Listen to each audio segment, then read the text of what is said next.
Hello, musta mga kababayan? Welcome back sa ating vlog. At for today's video ay ikikwento ko po sa inyo ang aming naging work experience sa Entercar or sa car parts warehouse.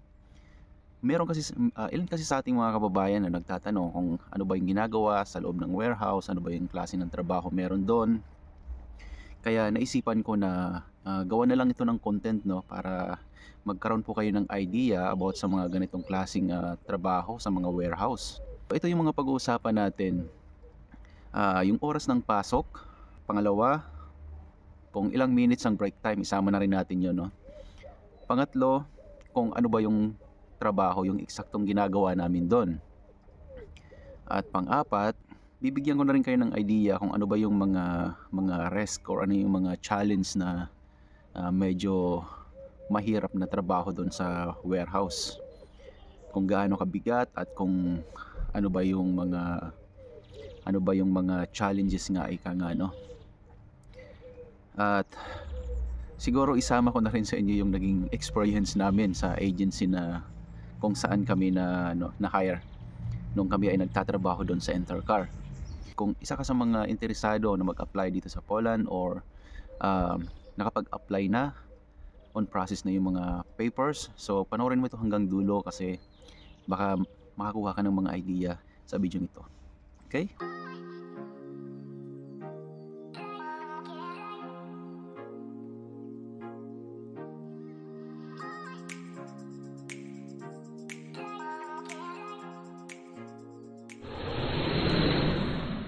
So una, pag-usapan natin ano ba yung oras ng trabaho doon. So doon po sa Entercar, ang pasok namin dati ay from 6 a.m. hanggang 4 p.m. Bali, 10 oras po ang pasok namin doon. Pero may dalawang shift po sila doon. Merong pang umaga at meron namang pang gabi.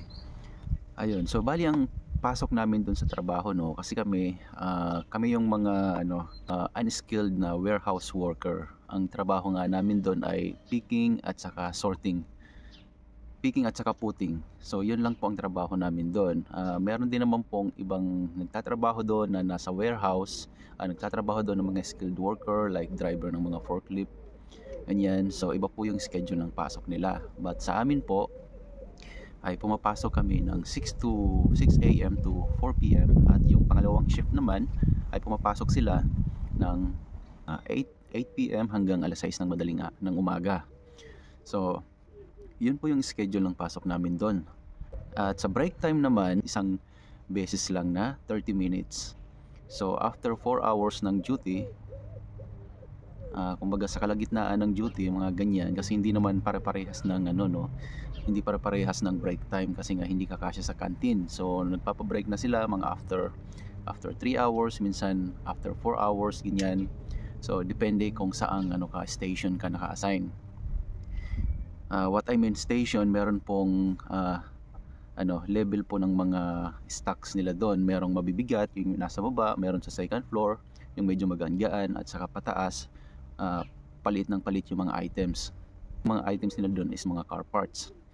So ang trabaho namin doon ay picking at saka putting, kung tawagin nila.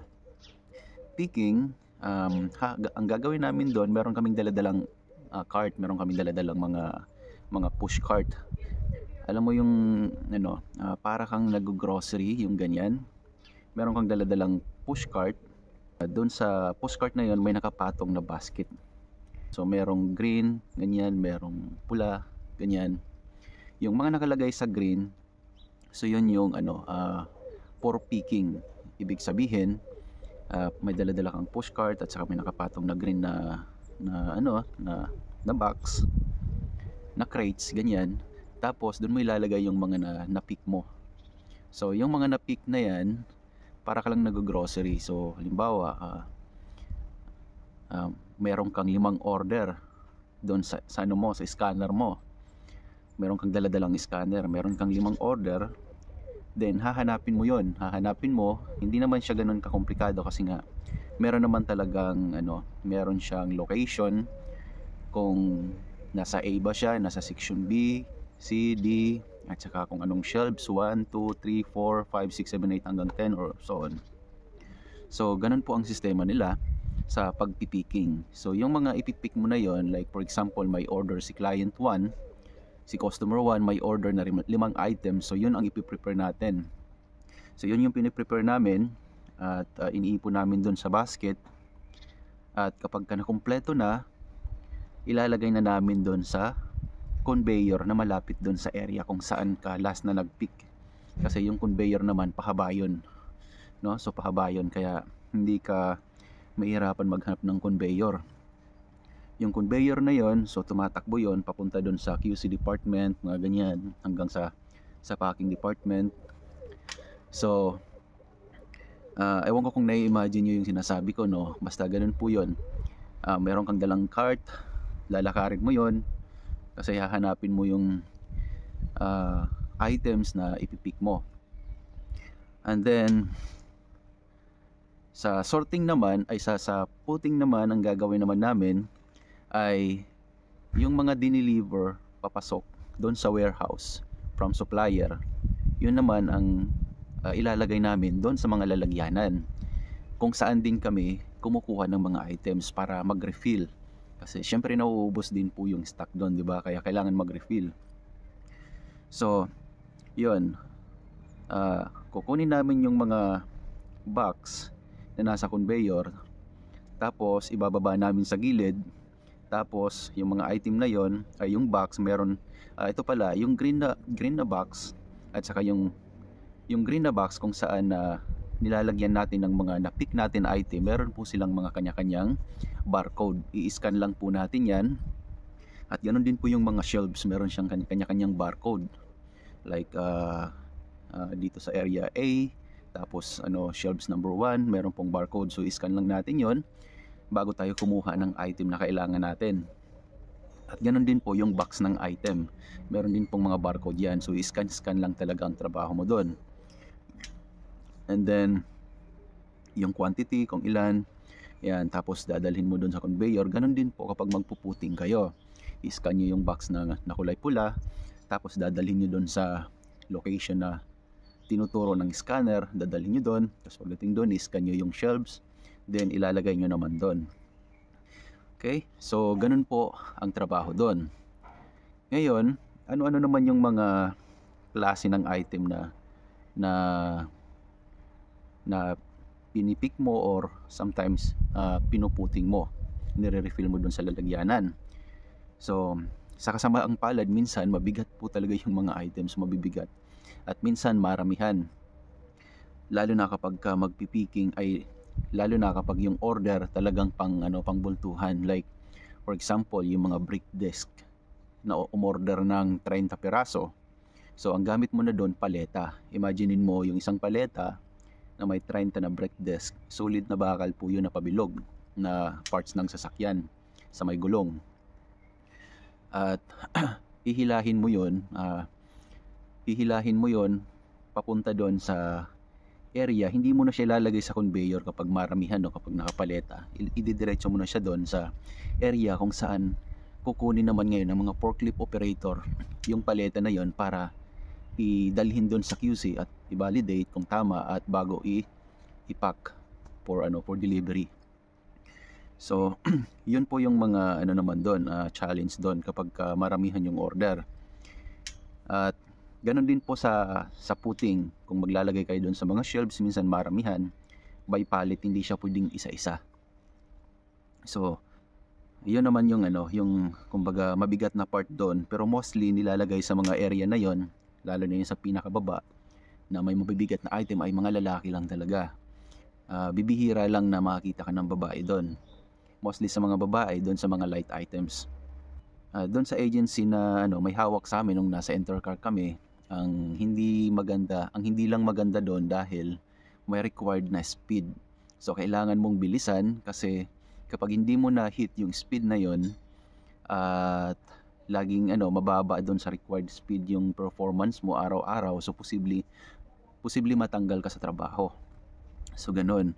But kung marareach mo naman yung speed at laging lagpas ka sa required nila, maaari ka naman makatanggap ng bonus. So ganun po ang ang patakaran naman ng agency.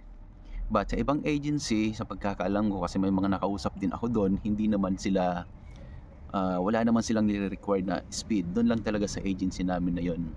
Yun din yung isa sa dahilan kung bakit umalis ako doon. Okay, so hindi ko nababanggitin siguro kung anong pangalan ng agency na yon. Mag-PM na lang kayo sa akin. At swerte mo kung merong automatic na jack pallet, no, para hindi ka mahirapan hilahin. Kasi kami na-experience namin yung mano-mano na jack pallet. Kapag napakaraming laman at sobrang bigat, ang hirap hilahin, guys. Napakahirap hilahin. At ito nga yung sistema nila. So kapag mabilis ka mag-pick, so syempre mas makakarami ka ng item. So kailangan mabilis ka maglakad. Yung lalakarin mo, let's say 100 meters or 200 meters dulo to dulo, no? Mga ganyan, 200 meters dulo to dulo. Like for example, yung unang item mo nandito sa section A, tapos yung pangalawang item mo nasa section K or something ganyan, nasa A to Z. So dulo to dulo. So hahanapin mo ngayon yung item na yon. Paano kung yung unang item mo nasa A tapos yung isa nasa dulo? So kailangan bilisan mo talaga ng lakad para makarami ka ng item at para masustain yung speed na nire-record nila. At imagine yung trabaho namin doon is 10 hours nga, 30 minutes lang ang pahinga. So maglalakad ka maghapon ng ganun. Advantage to para sa mga gustong pumayat kasi talagang papayat kayo doon sa kakalakad, no? Hindi nyo na kailangan ng diet at hindi nyo na kailangan mag-exercise, mag-walking, mag-jogging kasi doon pa lang solved na. Talagang namayat din ako. At napakasakit sa paa, guys, kasi nga yung suot nating sapatos ay pang warehouse, medyo matigas sa paa. Okay sana kung rubber shoes, kaso hindi po allowed ang mga rubber shoes doon dahil nga nasa warehouse tayo, so baka malaglagan ng mga bakal.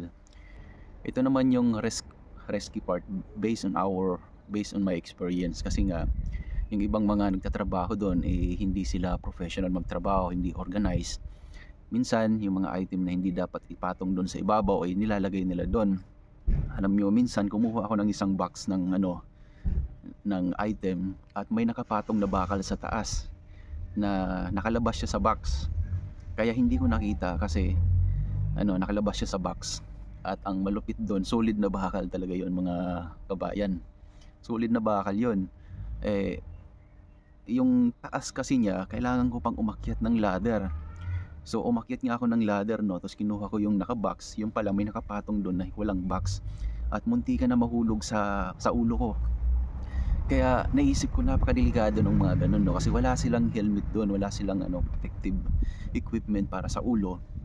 At kung talagang pumatak yun sa mukha ko, talagang putok talaga yung putok talaga yung mukha ko doon dahil napaka solid nung bakal, mabigat.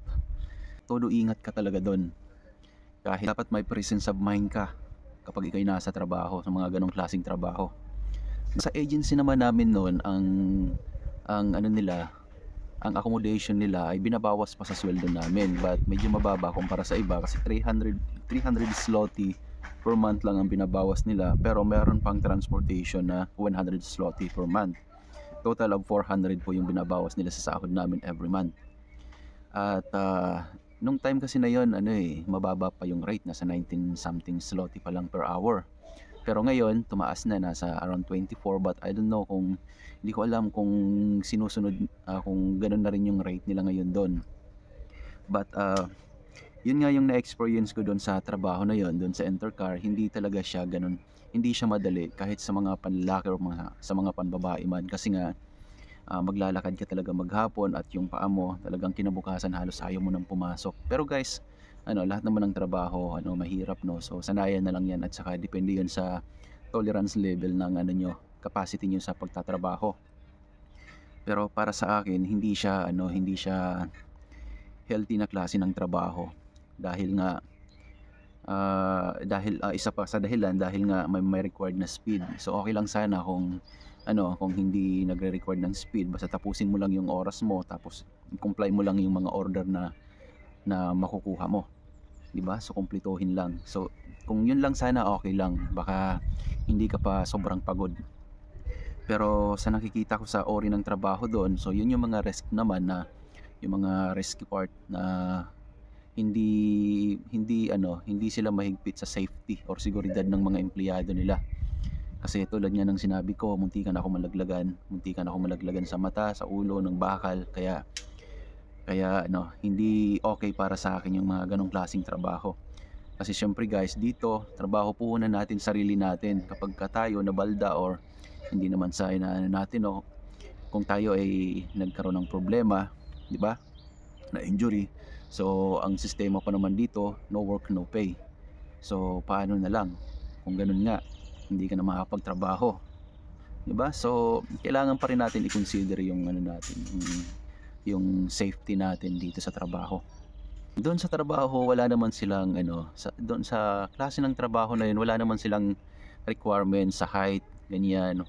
Walang age limit as long as kaya mo pang magtrabaho. Wala naman mga ganong age limit, kasi may mga nakikita ako doon na may edad na, like mga 50, around 50 na ang edad, 50 years old na. At meron din namang mga under height na medyo kinapos sa height ng mga kababayan, wala namang problema. So okay lang kasi may ladder. Meron namang ladder kung sakaling mataas yung item na nasa taas yung item na kukunin mo. Ang kailangan mo lang talaga doon ay tatag ng pangangatawan at saka tiyaga sa trabaho. So yun guys, itong video natin ay kwento ko lang para to sa mga kababayan natin na yun nga nagtatanong kung anong uri ng trabaho meron sa car parts na warehouse, at para magkaroon din kayo ng idea para kung sakaling mataon na mapunta kayo sa mga ganitong klaseng trabaho, meron na kayong konting kaalaman kung ano ba yung madadatnan yung trabaho, kung kaya nyo ba o hindi, kung sa tingin nyo hindi kaya sa pisikalan na trabaho ba. So yun lang guys ang share natin for today's video. At muli maraming salamat po sa walang sawang suporta at panonood, at God bless po sa ating lahat.